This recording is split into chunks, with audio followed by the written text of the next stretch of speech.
오늘은 에스겔 37장 1절에서 14절까지 한 절씩 교독하겠습니다.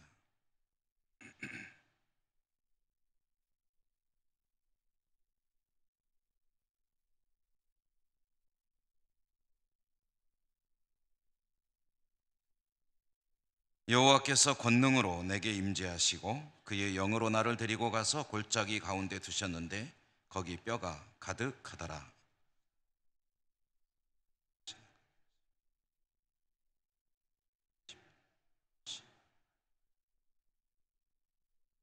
그가 내게 이르시되 인자야 이 뼈들이 능히 살 수 있겠느냐 하시기로 내가 대답하되 주 여호와여 주께서 아시나이다. 또 내게 이르시되 너는 이 모든 뼈에게 대언하여 이르기를 너희 마른 뼈들아 여호와의 말씀을 들을지어다. 주 여호와께서 이 뼈들에게 이같이 말씀하시기를 내가 생기를 너희에게 들어가게 하리니 너희가 살아나리라. 너희 위에 힘줄을 두고 살을 입히고 가죽으로 덮고 너희 속에 생기를 넣으리니 너희가 살아나리라. 또 내가 여호와인 줄 너희가 알리라 하셨다 하라.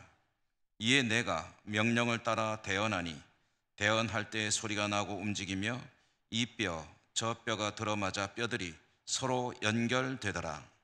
내가 또 보니 그 뼈에 힘줄이 생기고 살이 오르며 그 위에 가죽이 덮이나 그 속에 생기는 없더라.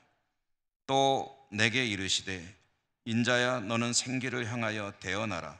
생기에게 대언하여 이르기를 주 여호와께서 이같이 말씀하시기를 생기야 사방에서부터 와서 이 죽음을 당한 자에게 불어서 살아나게 하라 하셨다 하라. 이에 내가 그 명령대로 대언하였더니 생기가 그들에게 들어가며 그들이 곧 살아나서 일어나 서는데 극히 큰 군대더라.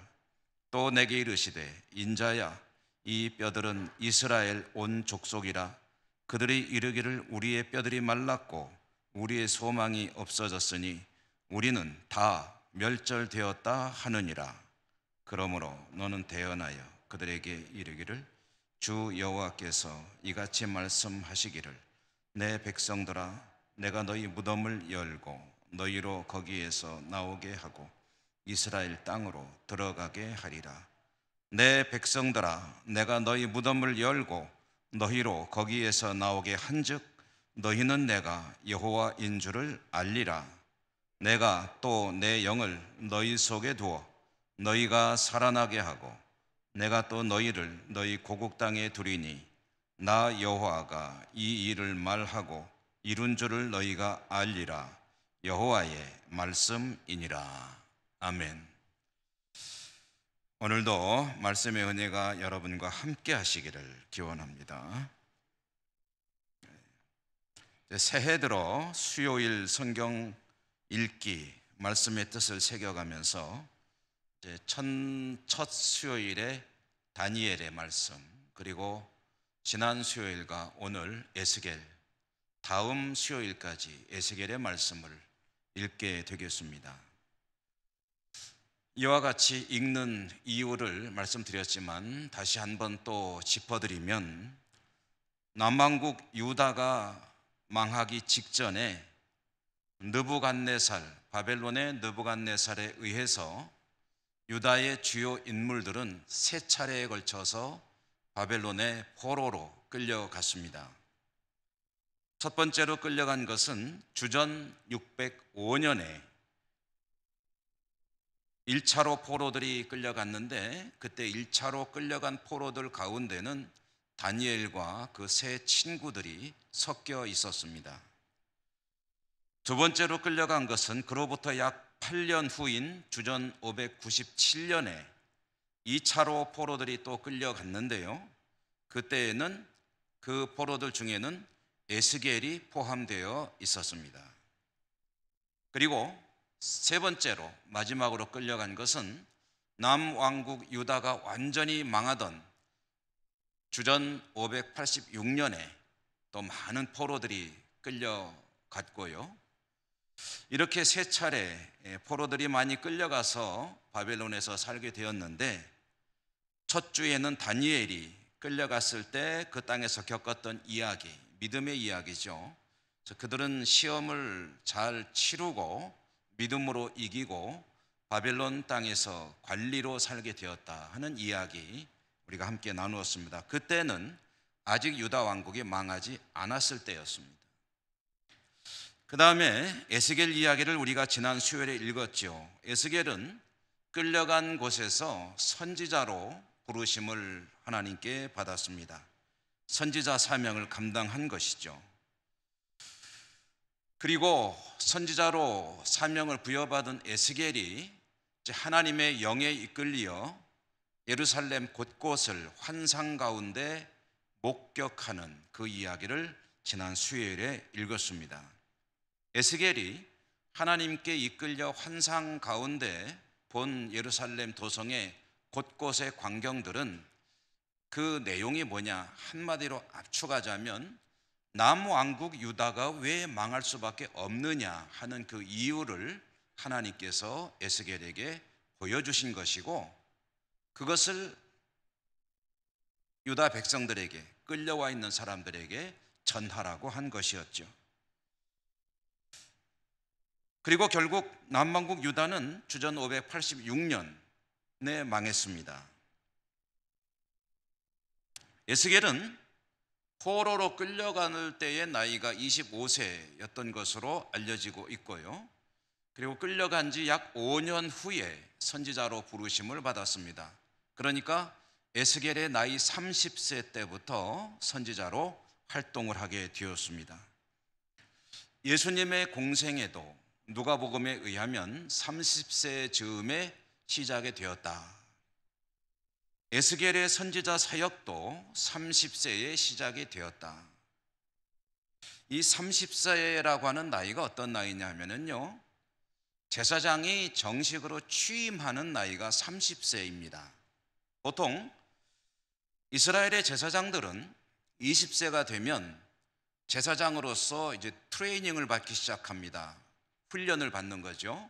그렇게 약 10년간의 수련 기간을 거친 후에 30세가 되면 정식 제사장으로 이제 임무를 시작하게 됩니다.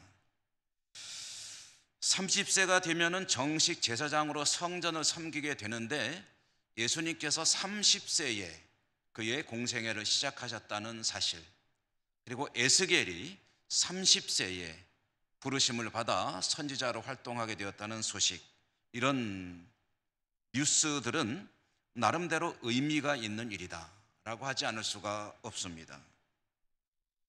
에스겔은 선지자로 부르심을 받아 하나님의 말씀을 전할 때 초기에는, 그러니까 아직 유다 왕국이 망하기 전에는 주로 이 남왕국 유다가 앞으로 망할 텐데 왜 망해야 되느냐 하는 이야기를 중심으로 하나님의 말씀을 받아 전했습니다.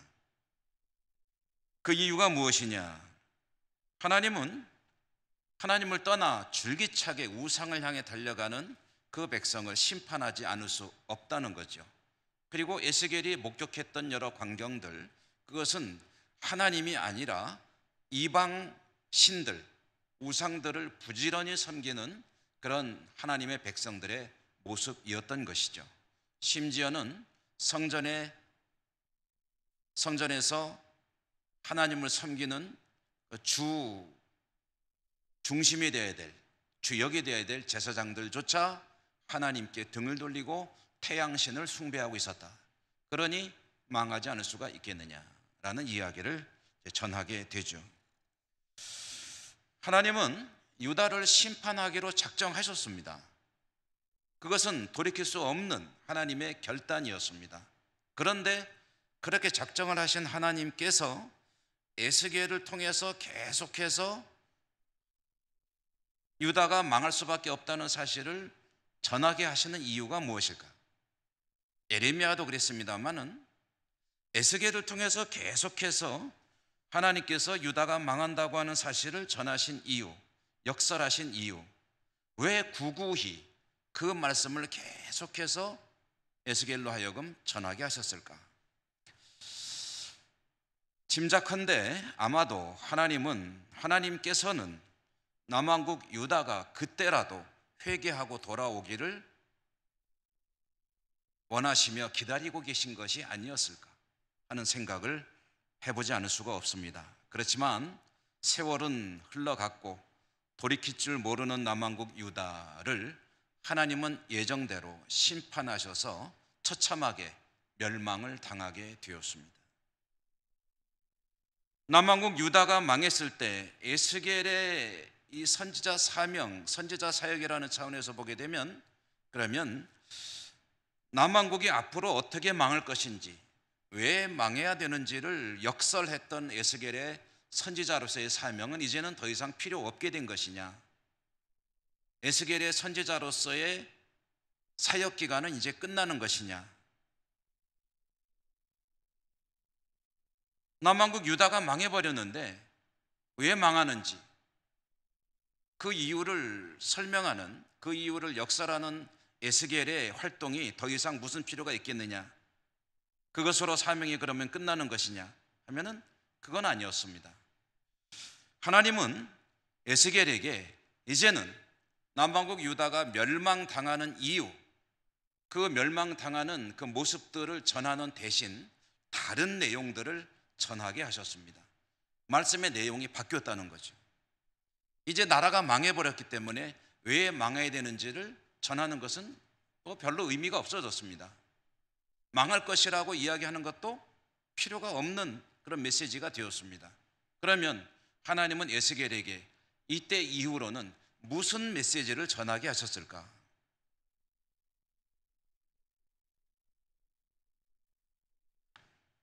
비록 나라가 쇠약하고 국력이 아주 쇠잔했기 때문에 남왕국 유다 조국의 힘이 너무나도 미미해졌기 때문에 바벨론에 의해서 침공을 당하고 자신들은 포로로 끌려와서 바벨론에 살고 있었다 하더라도 남왕국 유다 사람들은 이 유다 왕국이 망하기 전에는 절대 자기 조국이 망한다는 생각은 하지 않았습니다. 꿈도 꾸지 않았습니다. 이유는 제가 누차례 말씀드렸죠. 그들은 믿었습니다. 비록 자신들은 하나님 앞에 신실하지 못했지만, 그러나 예루살렘 도성의 성전이 시온산에 꿋꿋하게 서 있고 그곳에 하나님이 계시고, 그리고 자신들의 선조인 다윗 왕에게 주신 하나님의 약속이 있지 않느냐, 다윗 언약, 다윗의 왕위가 영원하리라 라는 그 약속을 철석같이 믿는 남왕국 유다의 사람들은 비록 일시적으로 국력이 쇠약하고 하나님의 징계가 임해서 자신들이 이런 시련을 겪고는 있지만, 그러나 나라가 망하는 일은 결코 없다라고 확신하고 있었습니다. 그런데 결국 나라가 망했다는 소식을 접했습니다. 들은 거죠. 그들의 마음이 어땠을까요? 절대로 일어날 수 없다고 생각하던 그 일이 일어났을 때 그들은 절망했지요. 그냥 단지 절망이라는 말만으로 표현하기에 그들의 슬픔, 절망, 낙심, 침통함, 비통함은 너무 큰 것이었을 것입니다. 그렇게 깊은 슬픔과 절망 가운데 사로잡혀 있었을 이스라엘 백성들, 하나님은 에스겔을 통해서 그들에게 그때까지 전하시던 말씀과는 다른 내용의 말씀을 선포하기 시작하셨습니다. 무슨 이야기가 그들에게 필요했을까요? 이제는 망한 나라가 어떻게 회복될 것인지, 그들은 어떻게 고향으로 돌아가게 될 것인지, 말하자면 희망을 주는 메시지가 에스겔에 의해서 선포되기 시작했다라는 이야기입니다. 하나님은 조국의 멸망 소식을 듣고 절망에 빠져 있는 남왕국 유다의 바벨론 포로로 끌려와 있는 유민들에게 회복에 대한 비전을 제시해 주셨습니다. 하나님께서 그렇게 하시겠다고 말씀하셨습니다. 그런데 여러분, 이스라엘 백성들의 입장에서 에스겔을 통해서 주시는 이 하나님의 말씀이 얼마나 신빙성 있게 들렸을까요? 그 말씀 들을 때 그들은 야, 맞아, 하나님이 우리를 회복시키실 거야 라고 즉석에서 그 말씀을 믿음으로 받아들이고 힘을 내고 용기를 내고 그리고 다시 일어설 수 있었을까요? 자신들의 나라가 망할 때에도 속수무책으로 아무것도 하지 못했던 우리 신 여호와께서 과연 저 막강한 바벨론, 느부갓네살의 이 바벨론이라고 하는 이 나라를 제압하고 우리를 해방시켜 준다고? 그 말이 그들이 믿을 만한 말로 받아들여지고 있었을까요? 그들은 그 말을 믿기 어려웠을 것입니다. 받아들이기도 어려웠을 것입니다. 하나님의 말씀이라 주의 종 선지자를 통해서 말씀을 선포한다 해도 그들은 그저 듣기는 했지만 듣기 좋으라고 하는 그런 위로용 메시지 정도로 들었을 것입니다. 그런 그들에게 하나님께서는 하나님의 계획을 깨닫도록 하기 위해서 말씀도 하시지만 또 환상도 보게 하십니다. 에스겔에는 여러 차례 환상 이야기가 나오는데요, 오늘 우리가 읽은 말씀도 에스겔이 본 환상 중에 한 가지이죠. 에스겔이 본 환상을 우선 간략히 요약해 보십시다. 에스겔은 하나님의 영에 이끌려 한 골짜기로 가게 됐습니다. 그 골짜기가 어디인지는 알 수 없습니다. 그런데 골짜기에는 아주 많은 사람들의 뼈가 쌓여 있었습니다. 아주 많은 사람이라고 하니까 엄청난 분량의 두개골도 있었을 것이고 또 다른 뼈들도 막 섞여서 나뒹굴고 있었을 것입니다. 엄청나게 많은 사람들이 죽었다는 것을 보여주는 그런 광경이죠. 그리고 그것에 쌓여있는 뼈들은 아주 마른 상태였습니다. 죽은 지가 오래되었다는 것을 의미하는 그런 내용이죠. 사람의 뼈라기보다는 어쩌면 마른 나뭇가지들을 모아놓은 것 같은, 두개골만 없다면 나뭇가지 더미를 모아놓은 것 같은 그런 모양이었을 것입니다. 그리고 이 광경은 이미 망해버린 북왕국 이스라엘을 포함하는 남왕국 유다와 이스라엘 백성 전체의 모습을 상징하는 것이었습니다. 두 나라의 상황이 지금 어떤 것이냐, 이렇게 이미 죽어서 겉에 붙어있던 살은 다 부패되어 풍화되어 사라져버리고 마를 대로 말라버린 마른 나뭇가지 같은 그런 뼈들만 남아있는 상태, 이것이 이스라엘의 현실이었다는 거죠. 이렇게 어떻게 해볼 수 없는, 도저히 희망을 가질 수 없는 말라버린 뼈 무더기, 이런 뼈 무더기를 앞에 놓고 하나님은 에스겔에게 이렇게 말씀을 하십니다. 이 뼈들이 살아날 수 있겠느냐? 이 뼈들이 살아날 수 있겠느냐? 이 질문의 속뜻이 무엇이겠습니까? 북왕국 이스라엘 그리고 남왕국 유다, 그들은 한때 하나님의 백성이었습니다. 국력이 신장했을 때는 나라의 규모가 크지 않음에도 불구하고 그 지역을 향해 호령하던 그런 나라이기도 했습니다. 그런데 지금은 망해버렸습니다. 망해버린 이스라엘 민족, 그 상황이 마치 죽은 지 오래되어 무더기로 쌓여있는 이 뼈 더미와 같은 것이다. 그런데 이 뼈들이 살아날 수 있겠느냐라는 것은 망해버린 이스라엘 나라가 다시 일어설 수 있겠느냐, 다시 살아날 수 있겠느냐라는 질문을 던진 것이죠. 에스겔은 뭐라고 대답했습니까? 에스겔은 대답하기를 주께서 아십니다 라고 대답했습니다. 대단히 애매한 대답이죠. 그렇다는 것도 아니고 아니라는 것도 아니고 아주 두루뭉실한 그런 대답이 아닐 수가 없습니다. 에스겔은 이미 하나님으로부터 이스라엘 민족이 회복될 것이라는 것에 관한 메시지를 수차례 받았습니다. 그리고 믿고 있었습니다. 선지자가 안 믿으면 누가 믿겠습니까? 선지자는 하나님께서 자신의 조국 이스라엘을 회복시키실 것이라는 비전을 계속해서 제시해 주셨고 그것을 직접 받은 사람이기 때문에 가장 믿고 있는, 확신하고 있는 사람이었을 것입니다. 나름대로 믿음도 있고 확신하고 있는 에스겔이지만, 그러나 현실을 보면 지금 이 뼈들이 살아날 수 있겠느냐라고 물어보는 그 대상인 뼈들의 현실을 보면은 아무리 믿음의 사람이라 할지라도 아무렴요, 살아나겠지요 라고 대답을 못하는 거예요. 믿음과 현실 사이에서 믿음대로도 아니고 현실대로도 아니고 에스겔은 애매한 중간 대답을 취한 것입니다. 주께서 하십니다.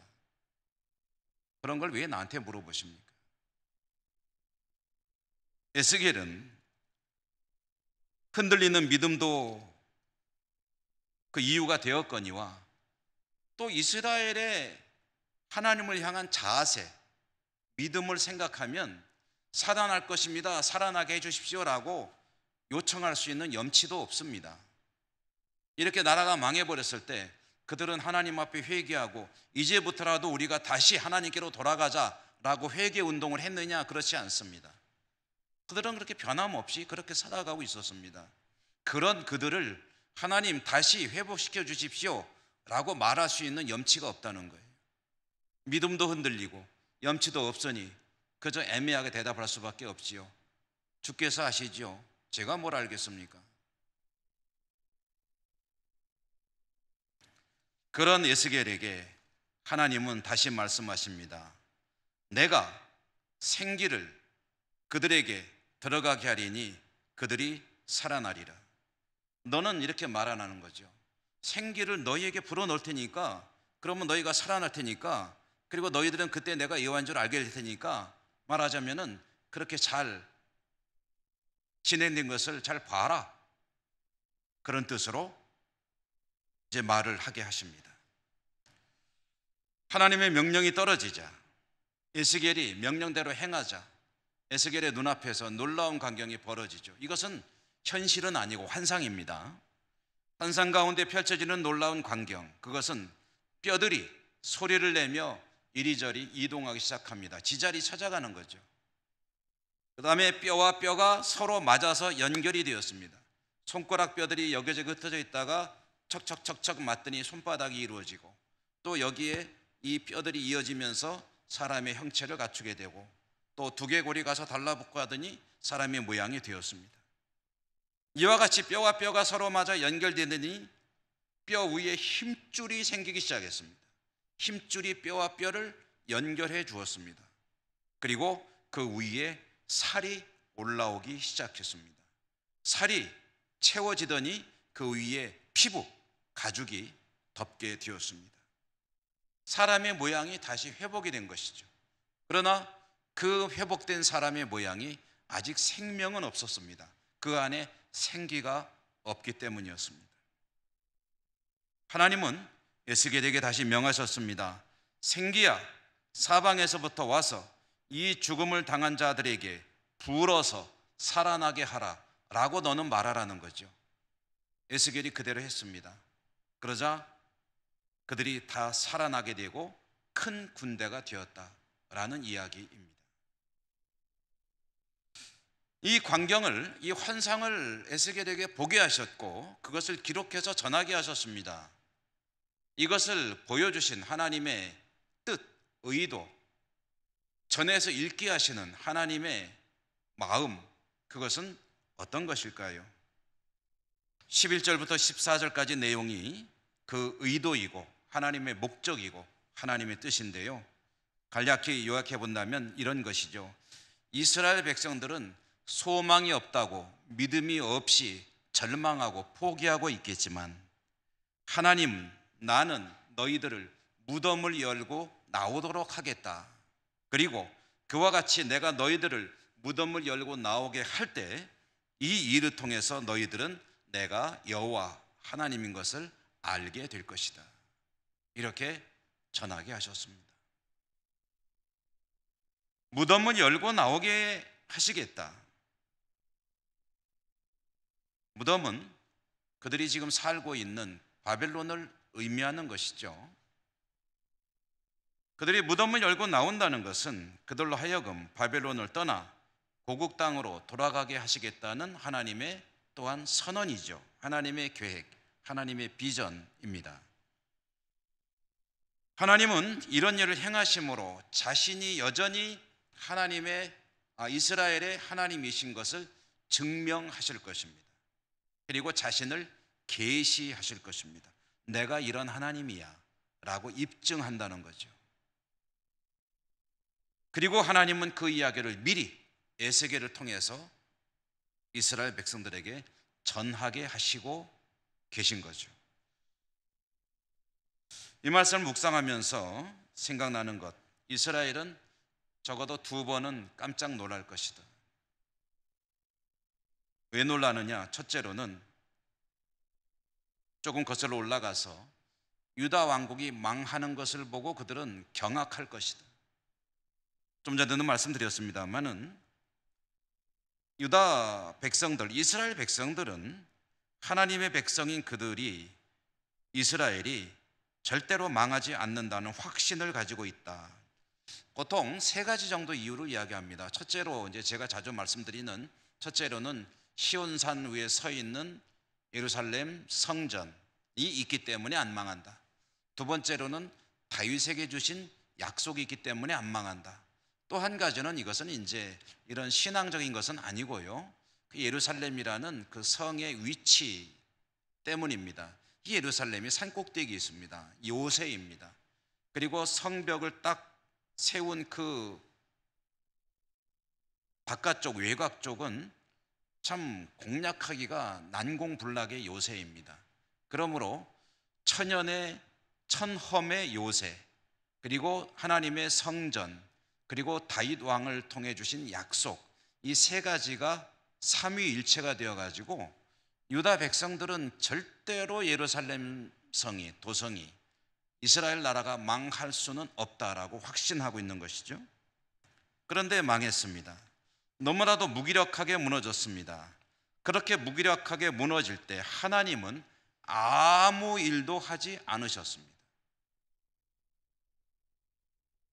그들은 이 일로 인해서 경악했습니다. 놀랐습니다. 그들의 믿음은 산산이 부서졌습니다. 이것은 사실은 하나님의 문제가 아니었죠. 백성들의 문제였습니다. 하나님의 백성인 그들 자신들이 자초한 일이었습니다. 그들이 하나님의 말씀을 떠나 엉뚱한 곳에 가서 헤매고 있을 때 하나님이 계속해서 부르시는 음성을, 선지자를 통해서 부르시는 음성을 발하셨을 때에도 그들은 귀를 꽉 막고 자신들이 가려는 길로 끊임없이 달려갔습니다. 자신들이 자초한 일이었죠. 그러면서도 그들은 우리는 비록 부족하지만 그럼에도 불구하고 하나님은 이 민족을 지켜주신다고 확신하고 있었습니다. 어디서 나오는 믿음인지. 그러나 그렇게 혹시 우리가 부족해도 하나님은 우리를 지켜주실 것이다 라고 믿었던 그들의 믿음은 산산이 부서지고 말았습니다. 하나님은 비록 일시적이지만 이스라엘이라고 하는 하나님께서 세우시는 그 나라가 국권을 상실하고 다른 나라의 지배를 받는 피지배 민족으로 포로로 끌려가서 노예로 살게 되는, 다시 이집트 시대를 반복하는 그런 일도 불사하셨습니다. 하나님께서 하시지 않는 일은 없습니다. 하나님께서 절대로 이것만은 아니다라고 해서 행치 않는 일은 없습니다. 하나님은 뒤집어 얘기하면은 무슨 일이든지 하십니다. 그런데 딱 한 가지만 절대로 하지 않으시는 일이 있습니다. 하나님이 절대로 하시지 않는 일 한 가지, 그것은 하나님의 백성을 완전히 포기하는 일입니다. 하나님의 백성을 완전히 포기하는 일 외에는 하나님은 그 백성에게 무슨 일이든지 하십니다. 그 백성을 완전히 포기하는 일만 아니라면 하나님은 무엇이든지 행하신다. 그러다 보면 하나님 백성 입장에서는 하나님이 행하시는 일 때문에 아플 때도 있습니다. 고통스러울 때도 있습니다. 즐겁고 행복할 때도 있지만 그 반대일 때도 있다는 거죠. 왜냐? 무엇이든지 하시기 때문에. 그리고 그 무엇이든지 하는 하나님의 그 일들의 목적이 있습니다. 한 가지입니다. 그 백성을 구원하시기 위해서. 그래서 이 말을 다 종합하면 이런 이야기입니다. 하나님은 그 백성을 구원하시기 위해서라면 하시지 못할 일이 없으시다. 아무리 아픈 일이라도 하나님은 눈 하나 깜짝 안 하고 하실 수도 있다는 거예요. 그 백성을 구원에 이르도록 하기 위해서라면. 하나님이 이집트에서 끌고 나와서 가나안 땅에 그렇게 오랫동안 공들여서 들여보낸 그 민족이지만 이 백성이 결국은 계속해서 타락의 길을 갈 때 하나님은 나라를 망하게까지 하신다는 거예요. 포로로 끌려가게 하시는 거예요. 거기서 노예로 다시 살게 하시는 거예요. 그런 일도 서슴없이 행하십니다. 물론 그 상황이 이르기까지 선지자들을 보내서 계속 깨우치시긴 했죠. 그러나 그 말을 듣지 않고 마이동풍으로 살아가는 그 백성들을 구원하시기 위해 하나님은 이런 아픔까지도 주셨다. 이 하나님의 역사를 신약 성경의 말씀으로 표현해 본다면 아주 적합한 말씀이 바로 로마서 8장 28절입니다.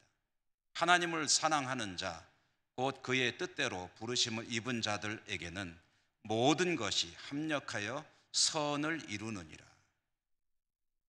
모든 것이 합력하여 선을 이루느니라. 여기서 모든 것은 좋은 것과 안 좋은 것, 사람의 입장에서 볼 때 좋은 것, 안 좋은 것, 환영할 것, 아니면은 절대로 나에게 나타나서는 안 될 것, 편한 것, 불편한 것, 달콤한 것, 쓰디쓴 것, 즐거운 것, 고통스러운 것, 재미있는 것, 슬픈 것, 이 모든 것들을 하나님은 사용하신다는 거예요. 무엇으로 해서?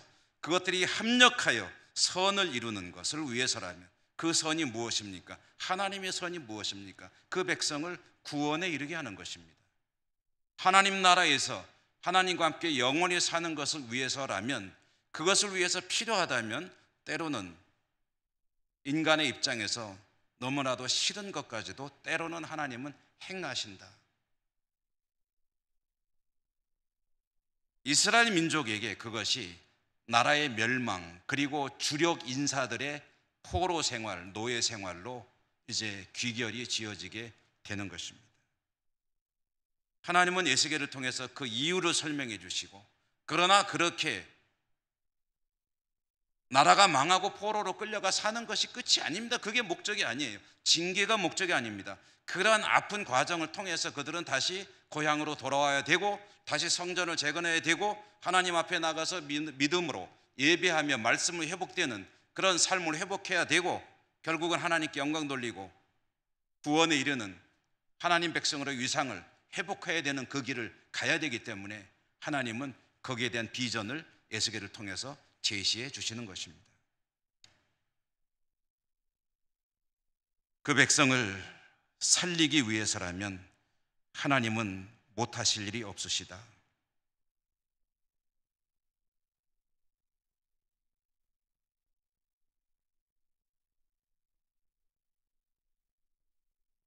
마치 중병에 걸린 환자에게 필요하다면 무슨 수술이라도 해야 하듯이.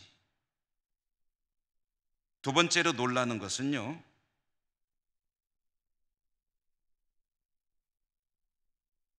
오늘 말씀이 전하는 이스라엘의 회복을 통한 놀라움입니다.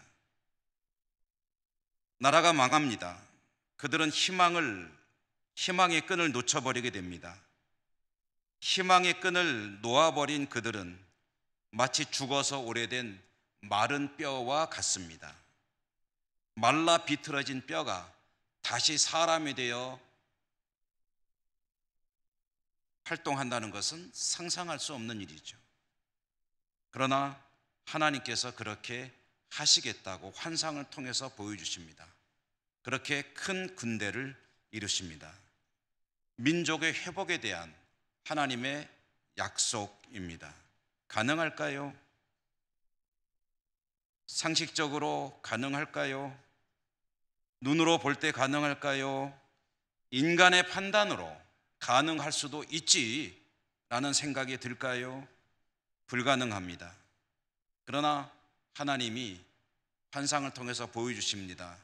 하나님의 영이 역사할 때 이 일이 일어나게 되리라.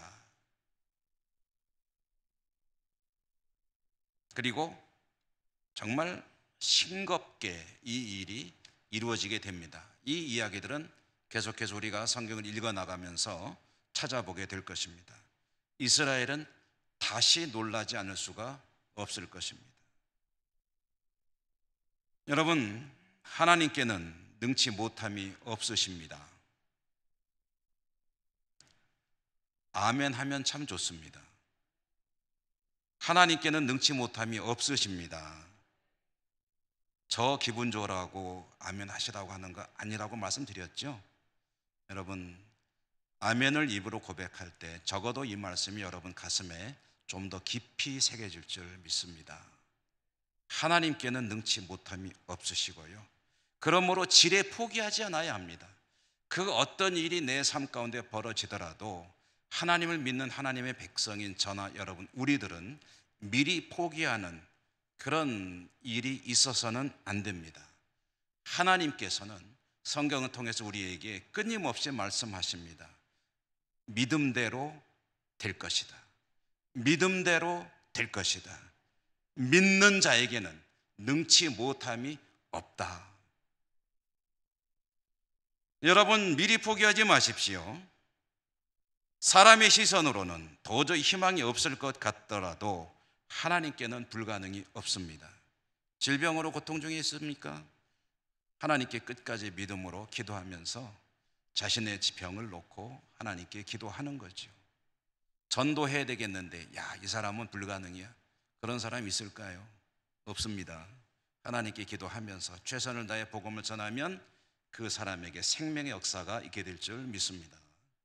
여러분, 코로나 때문에 우리가 안 한 게 참 많아요. 그 중에 전도를 안 했습니다.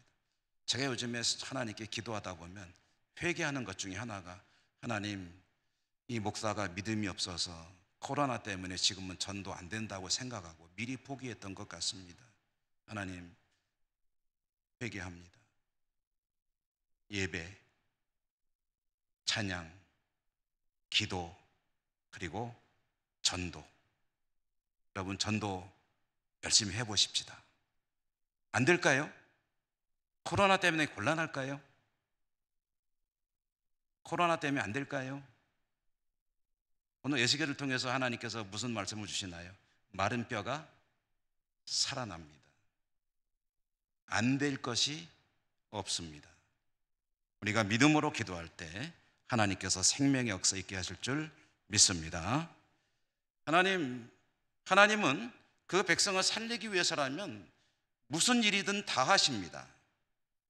능치 못함이 없으신 그 능력으로 역사하십니다. 중요한 것은 하나님의 백성의 믿음입니다. 믿음을 가지고 하나님을 향해 나가면 하나님이 역사하시고 영광을 받으십니다. 내가 바로 너희들의 하나님 여호와야 라고 입증해 주십니다. 그렇게 믿지 못하는 사람이 문제입니다. 우리의 믿음으로 하나님의 생명 역사가 우리 가운데 있기를 주님의 이름으로 축원합니다. 은혜로우신 하나님, 감사합니다. 오늘도 저희들에게 예수의 말씀을 들려주시고 믿음으로 살아야 됨을 또 한 번 생각하게 하시니 감사합니다. 코로나 시국에 저희들은 많이 위축이 되어 있었습니다. 하나님, 연약한 저희들의 믿음을 불쌍히 여겨주시고 더 뜨겁게 예배하고 뜨겁게 기도하고 또 힘차게 전도하고 하나님 나라 확장을 위해 열심히 헌신하고 충성하고 믿음으로 승리하는 저희 모두가 될 수 있도록 도우시고 축복해 주옵소서. 예수님 이름으로 감사하고 기도 올리옵나이다. 아멘.